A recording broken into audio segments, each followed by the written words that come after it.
Tampa Bay lies in the northwest of the Florida Peninsula.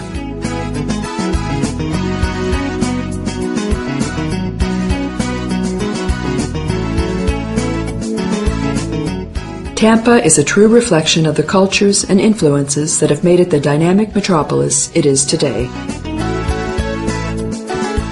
The simultaneous presence of historic villas and glittering skyscrapers is a natural thing in this rapidly developing city.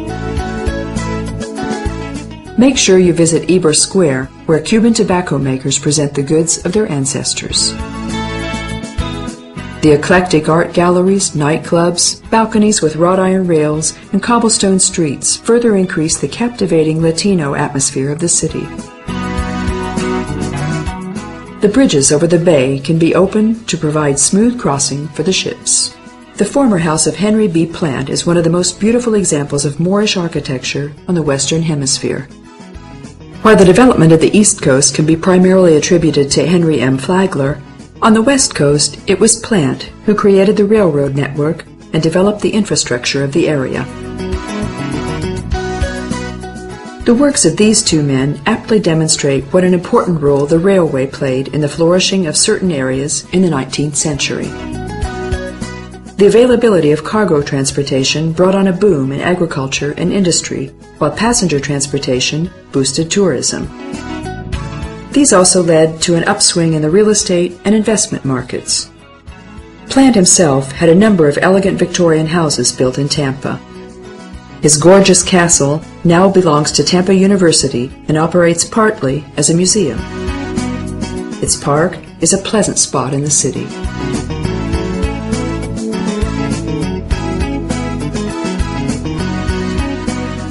St. Petersburg, named after the Russian city, is the other well-known settlement of Tampa Bay, on the eastern side of the Pinellas Peninsula.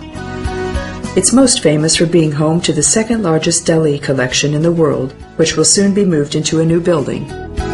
In the course of his long life, Salvador Dalí created over 1,500 paintings, a number of book illustrations, lithographs, theatrical costume designs, and dozens of sculptures. The museum complex named Placa Dalí will be a work of art reflective of Dalí's unique juxtaposition of classical and fantastic elements, says the director of the museum. The collection that consists of 2,140 artworks will be exhibited in a 7,000 square meter building on 3 floors. The frame of the structure is the box-shaped building nicknamed the Treasure Box, with an adjoining glass bubble named Enigma.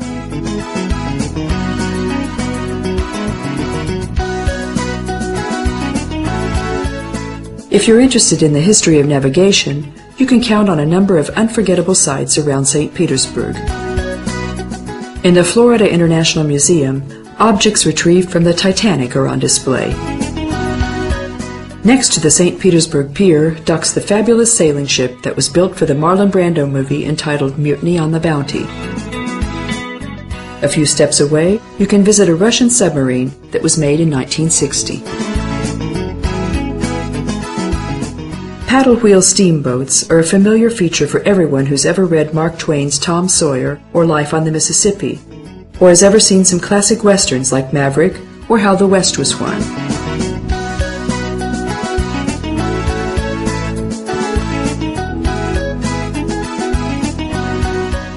From St. Pete Beach, you can see the ornate building of the Plant Museum. Mile-long white beaches, fancy palm trees, and the turquoise waters of the Gulf of Mexico are enticing tourists to just lay back and immerse themselves in enjoying the sun and the sea. The new harbor bridge provides easy access to the Pinellas Peninsula. Along this 45-kilometer-long strip of coast, you can find quiet, hidden bays and trendy, crowded beaches alike. This is the place that has the most pleasant weather in the U.S., with a record of 768 consecutive sunny days.